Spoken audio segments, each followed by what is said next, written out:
আগে এই ভিডিওটা দেখেন, পরে কিছু কথা আমি বলতেছি।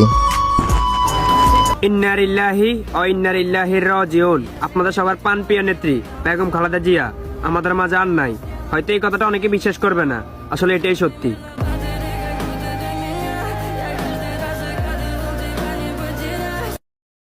আগে এই ভিডিওটা দেখুন, পরে কিছু কথা বলতেছি আমি। গুজবে কথা বলবেন না এবং গুজবে আপনারা কান দিবেন না। প্রিয় দেশবাসী, আপনাদেরকে আমি বলতে চাই, আসলে আমরা এমআরকার হাসপাতাল থেকে আমরা সরাসরি লাইভে যুক্ত আছি।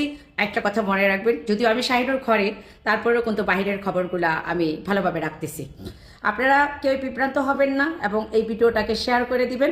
আমাদের গণতন্ত্র মা বেগম খালেদা জিয়া এখনও সুস্থ আছে, নিরাপদে আছে, ভালো আছে। কারণ আপনাদের দোয়াই কিন্তু বাংলাদেশ। আলহামদুলিল্লাহ, বেগম খালেদা জিয়া অনেকটা সুস্থ আছে। আপনারা কেউ গুজবে কান দিবেন না আর ভিডিওটা বেশি বেশি শেয়ার করবেন। আল্লাহ হাফেজ।